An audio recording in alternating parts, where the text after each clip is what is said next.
Hey, welcome everybody to the SermonMax Podcast. I don't know how long we're going to call it that, but this is the first time we've ever done it. So thanks for joining us. Chris, thanks for joining us. We really appreciate it. Oh, I'm so glad to be on here, Kenny. Thanks for having me. Well, just for full disclosure, I was your executive pastor for 8 years or so, something like that. Yeah. Yeah. And so the reason we're going to talk about sermon prep today, I got a firsthand picture of kind of how you've done it. You did it for those years. You've probably changed in the last 7 a little bit. I'm interested to hear about that as well. But one of the things I've always admired about you is you've always been a very disciplined person, very structured, routine person. And I think it's a chance for many people to learn from like how you do that, because I'll tell you, I don't do it. I'm not the Mr. Routine discipline guy. And I always admired how you do that. Yeah. No, I'd love to talk about it. And it's a work in progress. And I know everybody listening to this understands that you're constantly adding to your toolbox. You're learning what works for you.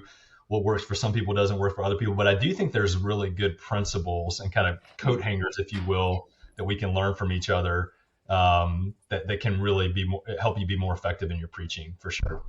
Yeah, I've thought of it this way. There's probably definitely not like absolutes in this, but there's best practices that everybody That's can get exactly better right. with. Yeah, Yeah. that's good. Yeah.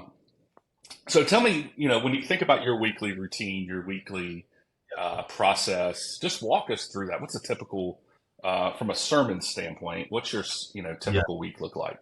Yeah, and again, under the banner of everybody's got to find their rhythm, but I do think finding your rhythm is important and being able to talk about it and understand it. And here's the thing I would say as a senior pastor, and for the senior pastors who are watching, executive pastors and leadership teams, as the senior pastor, your team is going to be watching your rhythm. I mean, Kenny, you referenced like, hey, I kind of paid attention to what I was doing. We would talk a lot about that, and you were great about helping me to stay in rhythm, and you knew that, and so you were able to help the staff and the rest of the team to understand that, because the old adage, and it's true, not just for preachers but everybody in leadership, but particularly for preachers who are standing up front and preaching every week, that Sunday is always coming. It's a train coming down the tracks. Yeah, I And think you so used to tell me Sunday comes with alarming regularity. alarming regularity, and so it doesn't care if it's Monday's a federal holiday or whatever, it's still coming.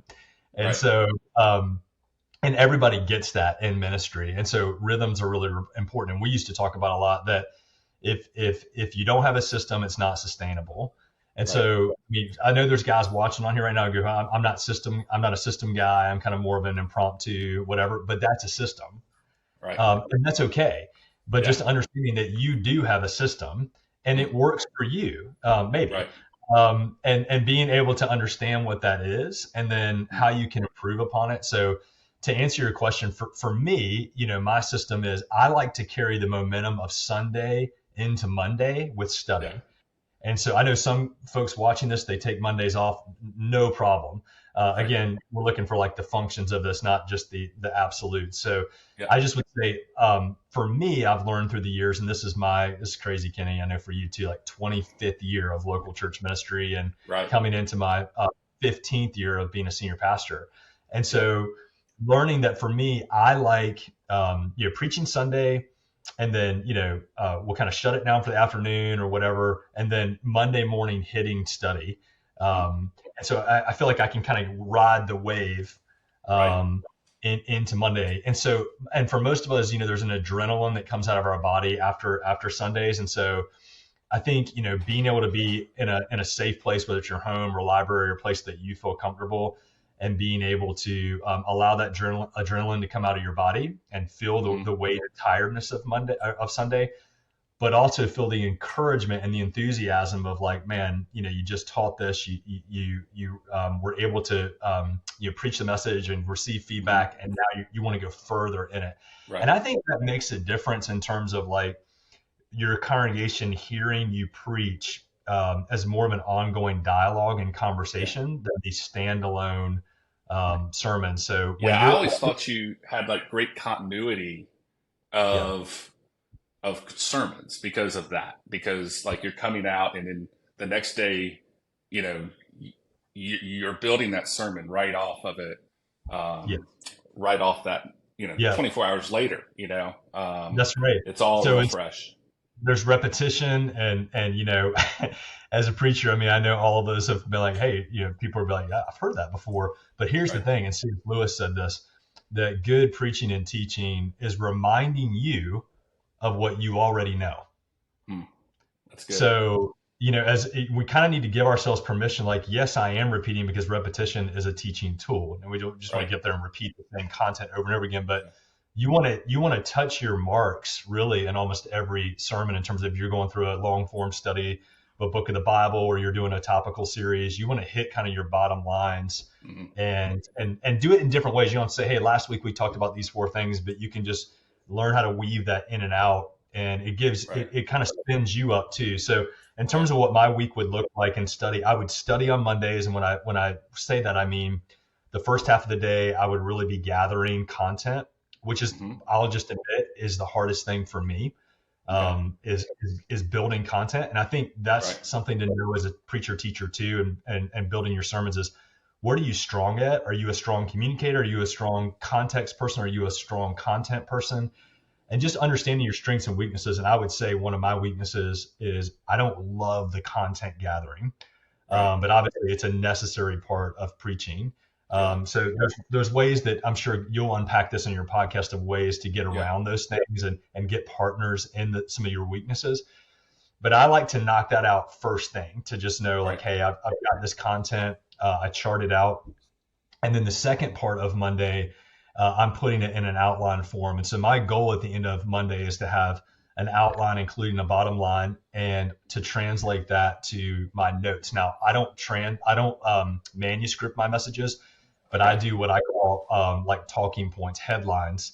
And you've seen that, and I'll do 8.5 by 11. Just, it'll be the thought by thought, through the message. And I don't, I know Andy memorizes, and I think it's wonderful to memorize as much as you can. I think it's okay to look down 3 to 5 times to read a quote or catch your place.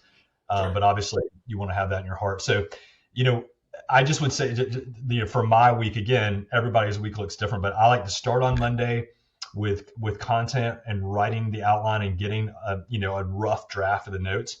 And part of what I do as well, if you have a preaching partner or a preaching team at your church, I meet for an hour on Teams. So we don't go somewhere just for efficiency, but we walk through the passage together. And so you do that on Monday? I do that on Monday, right in the middle of the day. So I've got my content. I mean, it seems like that might be kind of one of your cheats, right? I mean, you don't love going and digging deep. Well, or jumping through all those, all the study side, I guess is the right way to say that. Now, why don't I bring in my other teachers? You probably do have 1 or 2 that do love that.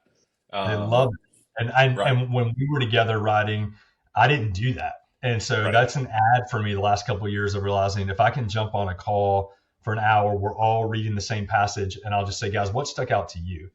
How do you see this passage flowing? Here's where I'm at. And I walk out with great content. That's kind of the cherry on top for me of content. And then I flip the switch from there, make a sandwich at the house, whatever, just take a moment, catch my breath, clear my head, and then get into like, how do I want to condense this down into an outline and notes. Then Tuesday, I meet with all of our worship team together. Again, this is all online for us, just for efficiency. And we walk through the service flow, but I'll share my rough notes and here's where I'm at and get more feedback from them. And then I chart out about 2 hours on Tuesday afternoon to come out of that and fine tune the notes into final outline and notes. And most of the time by the end of Tuesday, I've got final notes and slides. I remember you used to say I can preach after. You could probably preach it after Monday, but you could really preach it after Tuesday. That's right. And here's the truth, and every preacher on here knows this, and everybody on your leadership team listening to this knows this, is that you are preaching it all throughout the week. You're not necessarily standing in the pulpit doing it, but in your staff meeting and your whatever, you're testing different parts of the message and verbalizing that. And that's all part of it too. And so I like to try to get that done. If possible, by the end of the day, Tuesday. My backstop is Wednesday. And here's why, because typically Wednesday and Thursday, I'm taking meetings, and we have, and all of us have the rest of the church and everything to run, which is important. Right. But I'm getting that content in my head and heart. And then for me, I try to drop it Friday and really take the day off. And then Saturday, I try to just look at it for about 30, 40 minutes, just run through it. Nothing long, but just to go through it. Yep. And then, all the way back to the end of the week, I try to get in. I mean, everybody's different, I know, but I try to get in about 2 hours before the first service and have an hour in my office in front of a whiteboard.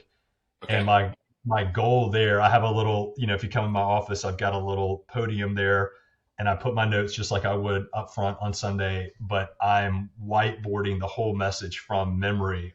And it just, there's something about it getting from awesome, here through your hand. Yeah. Yeah. Is that new? I mean, is that something you started in the last, how'd you come up with that? That seems really unique. I think I don't remember if I picked it up somewhere, but I think one day just did it and was like, man, that really helped those things to stick. And so from 7:30 to 8:30, I'm doing that. And then at 8:30, we meet as a team. And then then from there, you guys all know your time is not your own. And so you're doing mic checks and slide checks and everything, and people are coming in. But by the time I walk out of my office at 8:30, it's just in here. Yeah. And so, and the truth is that it's been done since Tuesday, and it's been getting in here. And I know guys that are a couple weeks ahead. I know Andy talks about a couple weeks ahead. I haven't gotten to that yet. But what we do as well, and I think part of this, what makes your weekly stuff work, is that you have charted out your sermon series, a good 6 months in advance, where your, and we can talk about that further, but we'll jump into that. Your series and your passages, because it helps you to be in the moment. I think, to not be thinking about what am I going to preach next week? You already know where you're going, but then I can work my box this week and stay in this passage. That's good stuff. I mean, there's a few things I pull out of that just listening to you. I mean, I love the testing out thing. I mean, I think sometimes we feel like we got to hold it a little bit, or maybe I could use last week's stuff, but I love the little, and I read a book one time called Little Bits. And it talked about Chris Rock going to places and testing out jokes. And I think about it for y'all, there's a great opportunity just to test out, did this work or not? Can I spin it a little bit this way or that way? And I think your worship design meeting gives you a chance to do that. Then staff meetings, calls, elder meetings, all those type things. And it seems like you're saying, man, by the time I get to it, I know this is going to work because I've tested it out, versus I sure hope this thing's going to work out. But it's almost a tested product by the time you get there. Yes. And every senior leader on here is like, oh, that's what you're doing with me. When you're telling stories or whatever, and you don't have to be like, hey, I got some material I want to test. But I do think a story, or I'll give you an example. Yesterday, one thing I forgot was on Thursdays, we meet as a worship team again for an hour and go through the services, and every preacher at each location has a chance to walk through their message again by the slides so that they're all done. But it's just another chance to hear it out loud. And yesterday in our run through on Thursday, which is our final check before Sunday, several teammates were like, what, that slide and what you just said doesn't make sense. Okay. And we together reworked the whole thing. You should change this word, you should do this. And even from a content, I had another pastor that was like, I don't think that's actually right what you're saying. I think you're close, but I think you need to say it this way just to make sure. Good. And it was so good, because it's like, man, I'm so glad I heard that on Thursday and not an email Sunday afternoon from somebody going, you're a heretic. Yeah, absolutely. Absolutely. What have you done? I mean, that feedback's critical, right? I mean, you missed that feedback. Like you said, welcome to the phone call, the email, the elder meeting, whatever it is, because of what you just said. How do you create a culture? Yeah, and it happens, right? How do you create a culture that allows for that transparency and on your staff, on your team, on that, does everybody have that permission? Is there 3 or 4 people who really have that ability to say, hey, man, I don't know about that? Or how have you done that? Great question. I'll start with, saying, let me pay some dumb tax for everybody listening here of, I don't think I've always been open to that. And I think I'm still on a journey to be more open. And I think a lot of that is just insecurity as a leader, if we can name it together in this circle, if we're honest with each other. We'd love to think we're not insecure as leaders, but the truth is that we're riddled with insecurity. And, I have to remind myself and other preachers that, a sermon is a piece of art. It really is. I mean, that may sound kind of like over the top. Not. I mean, what Andy Stanley's statement is, you're an entertainer, right? I mean, that's what his statement is. If you're not going to, so somewhere in that category. Yeah, there's a factor to that, and I think, I think Paul says in 1 Corinthians 14, like, it's better to use like really like few words than 10,000 words that no one understands. Right. To your point of like, you've got to hold people's attention. So you're doing multiple things. You want to give great biblical content and connect people to the heart of Jesus, because ultimately preaching is standing between content and people, basically. And if you didn't, if it was just connecting people to content, just hand them a Bible, right? And just, here's the content. But preaching is the embodiment of the word. It's in all of our brokenness as preachers and people and leaders, but you're standing between people and content, the life-changing content of God's word. And, I love what Billy Graham said. He said, I used to prepare every message with a Bible in one hand and the newspaper in the other. In other words, like, I've got to know the scriptures and I've got to know people. I've got to know humanity. And that's what preaching is standing between that. So all the way back to like, what, how do you get feedback for it? The truth is that it's very personal. Sermons are very personal, it's in like an artist, if you're looking at a painting going, that kind of sucks, or I don't really understand why you use that color. It hurts. I mean, it can hurt. Yeah. So I think just acknowledging that, like, this is a piece of art, but the difference is that, you're having to put your art on display every week, and open it up to feedback and criticism. And so one of the things that freed me in this is that when you get enough feedback on Sunday afternoons and Monday, you realize that I want it on Monday through Saturday. I'd rather get the feedback Monday through Saturday from trusted people that are for and love me and are for the church. Not saying that critics aren't for you all the time, but get from people. But no, that makes a lot of sense. I mean, you'd rather get it before you've said it. You'd rather get it from your, and my thing is you want to get it at least from your friends. Versus your critics or not, or your follow. I mean, well, let's say it this way. We'll take it more, but we all want to make the biggest impact we can. Yeah. And if you're doing something that's not quite right, you'd want to know it, and so that you can make a bigger impact on Sunday when you stand up. If you've already preached it, you've already missed it, and none of us want to miss it. Is the reality of it. So, well, and here's what you got to settle, and maybe this is just me, but maybe this speaks to somebody listening. You got to settle in your heart that God has called you and gifted you to preach, and that every sermon is not a referendum on whether you're called to preach. So if you can settle that man, I know that God has called me to this and that He's given me some unique gifts to do it, and every preacher's different. Now it's I can open myself up for more feedback because that's not on the line. Right. Now it's like, how can I, to your point, Kenny, how can I be the most effective in that, knowing that I have blind spots, I'm limited, and, all of us are limited in some way. And I want to, no one is, what's the old thing? No one is as smart as everyone, so getting your trusted people in the room. And to your question of like, can everybody do that? I don't think everybody on your staff should do that, but I think you got to find your people, certainly your leadership team, your executive pastor and your other executives and leaders, but then your worship leader, your worship design folks, whoever's in that room. And I would say, now that could be a whole other episode of how do you create these teams? Because I would say I've been in some settings where I felt myself close off because I'm like, I'm not sure I can trust my artwork to someone this far early in the process. Yeah. And so I would say, like, everybody has to have a loving, trusting relationship in there of going, hey, like, we're all artists together. We're gonna build something together. but I always tell people like, like it's like, Rocky and Apollo sparring, they made each other better, but like, but don't bloody me, Yeah. Yep. That's don't good. cut me.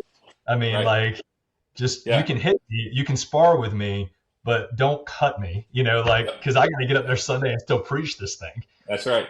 Well, I mean, I know as an executive, as your exec, I mean, I remember having a dear friend of mine who is another executive pastor who told me, Kenny, you need to make sure you remember you're sitting in different hats with Chris.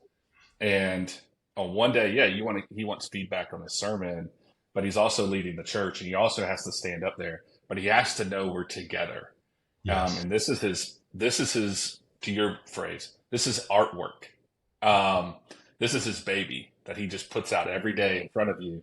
And if you get too critical, like, and it wasn't even most of the stuff we'd be critiquing is not a big deal. It's like, but the consistent critique hurts over time. It's not just the one statement. It's the fact that you've never told me I was good. Like he needs to know, and I'll say this to executive pastors, your senior pastor needs to know that you are for them and we're in this together and you're their biggest fan. And I really mean that. And I don't know I don't think you care to speak to, but it's like, that's what I learned over time was you needed to believe that I was your biggest fan. Yeah. And we were together. When we, 100%. walked across the street. And I would say absolutely, like, and speaking from a senior pastor and all of us in every position, we bring our brokenness, our egos, all the stuff. And Right. senior pastors can be probably pretty good at covering up front. Like, I don't need Right. the feedback. I don't need the encouragement. I'm impervious to that. But the truth is we might front pretty well, but it means a great deal to all of us to get that feedback. And more than just like, doesn't need to be flattery. It doesn't need to be any of that. Right. But just the little phrase in Acts is they were together, heart and soul. Right.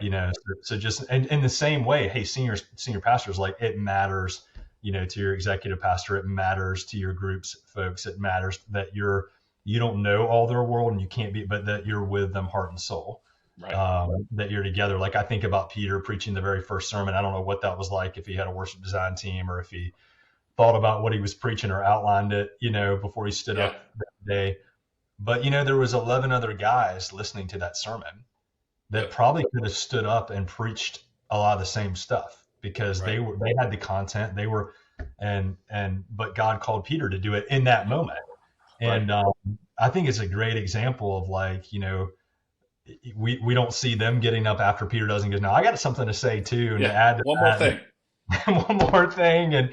But he was the guy for that moment. And they were together, heart and soul. That's a beautiful picture, I think, for our teams of what we need together. And I want to say this as, a preacher, like, preaching obviously is one part of an arsenal of things that you're doing as a team together, and they're equally important. Absolutely.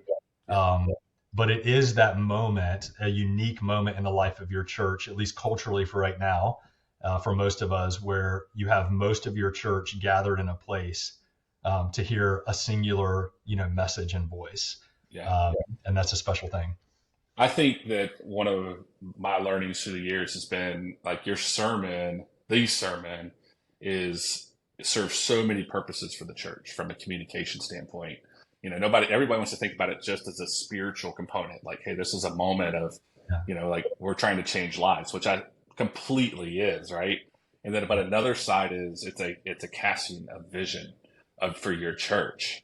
And how and where you're going as a church. But I also think there's a culture component to it where people get to hear you talk about how we change. And there's different approaches to that, right? I mean, some people want to drive, they want to inspire people to change. Others want to, use conviction a little bit more. There's different ways to get to change. And I think your sermons display that on a consistent basis. I think it does more than just, hey, I teach the word today, and there you go. It's the teaching, moment. 100%. We could talk about that for a while, but I think a couple of things on that. One would be, for teams who are listening, if you have the gift of teaching and preaching, to create a preaching team where multiple voices, it's important for the church to hear from multiple voices in preaching. Right. And there's a lot of functionality in that and good leadership in that. But there's also just, I think, biblically, it's good to hear different perspectives and different voices in that. But also, just understanding that preaching, lots of definitions of preaching, but preaching, when it's done from a biblical perspective, is leadership. You are leading people to a place. Because and I know a lot of preachers listening to this will understand this. At the end of the day, you can't get enough like, hey, that was a good sermon, or that was a whatever. Like, that's wonderful. But if nothing's changing in your church and it's not going anywhere, then we've become a speaker. I'm speaking, and people are like, I'll give it an 8. That was nice, or I'll give it a 3. It wasn't funny this week. Right. But ultimately, the arc of preaching over time is you're moving people through the power of the Holy Spirit. Your team is moving people to a place. So to your point, Kenny, it's culture. It's like we're going through James right now. So it is teaching James, but more than that, it's teaching it through the voice of our church and our vision and our little mission, which is helping people find and follow Jesus. And that's coming out all over the place of how that looks in the context of New City. Man, that's powerful. I love the thought of you're taking somebody somewhere.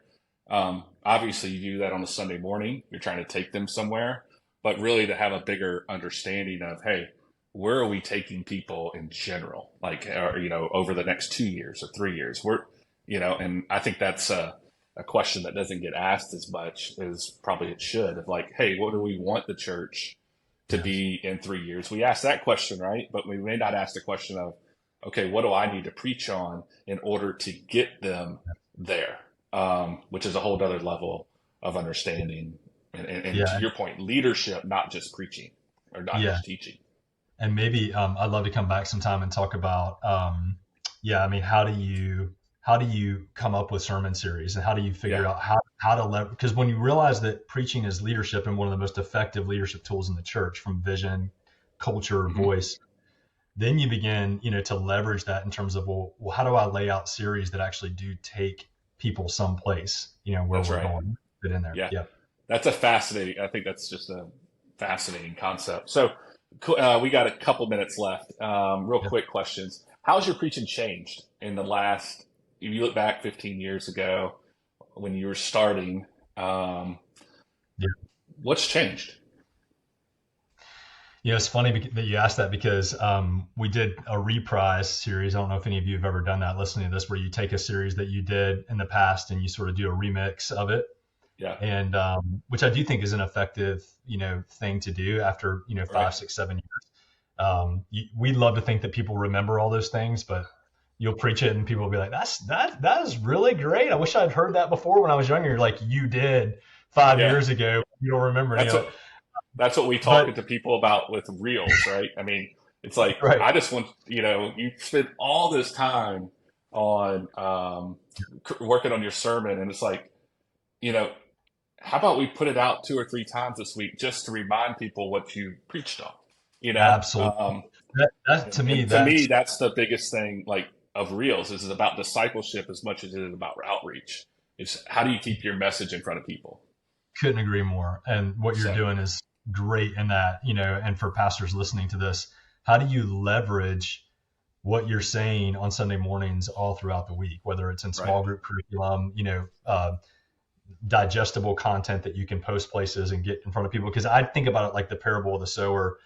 You're throwing that seed on Sunday morning, and how is it taking root? And the truth is that we have so much content in our culture that there's so much seed that's getting poured out that if it's not being tended to and it's not being talked about, we talk about, you got to hear something, you got to talk about something, you got to do something. But so many people, like, I just hear all this content and I'm never in a space where I can process it, or much less like act on it and do it. And that's where it gets sticky and usable. You're talking about a reprise. So how have you evolved as a communicator? Yeah. And I think, man, I was talking about the reprise because I pulled out some notes from an old sermon series, and I'm like, dude, how was I even writing this? I'm writing completely different Yeah. now.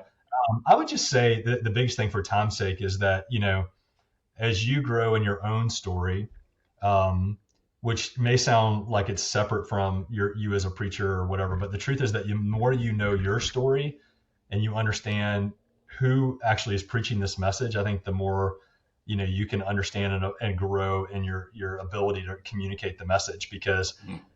the more mature you are, the more you're in touch you are with your story, the more you're the person who's communicating that text. It hasn't changed. Right. You've changed.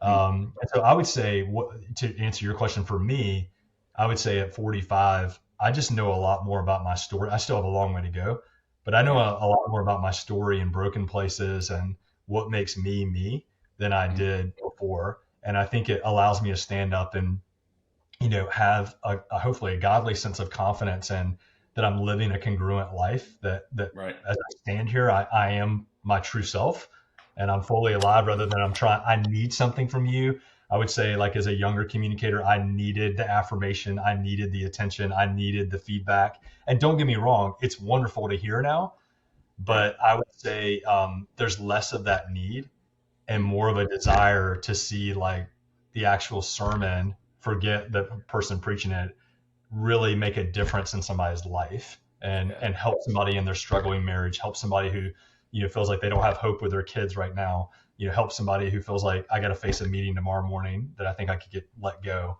Yeah. whatever. Like, that's where, like, to me, like, preaching really comes alive and leading people to a place. So I would say that's probably the biggest thing that's changed for me, is just my maturity and not being as needy. And preachers can be super needy. All of us can be as leaders, like Absolutely. that somehow my leadership or somehow my offering, I'm actually consuming people through Mm. my leadership. I need something from you. So I just would say, like, the more we as leaders can, do the story work and live a congruent life of what the Lord's doing in our heart. I mean, believe it or not, I mean, shockingly, it translates to our ministry and how we Yeah. show up with people. Like, I don't have to be a consumer, I can really be here to offer something. Well, man, I just want to say thank you. You've done it. It's great to have you as our first guest on SermonMax Podcast. And you, dude, I've learned a lot just sitting with you, even though I did ministry with you for, geez, what, 15, almost 20 years, probably 15 years. Um, It's always fun to hang out. And I mean, man. just the little nuggets all through it, man. I think there's so much for everybody to jump a hold and be a part of. So thank you for being a part of it. Oh man, And thanks for putting me yeah, on. absolutely. Yeah, man. And for everybody else, thanks for joining. Thanks for being a part of our first podcast. And we look forward to seeing you next week. See ya.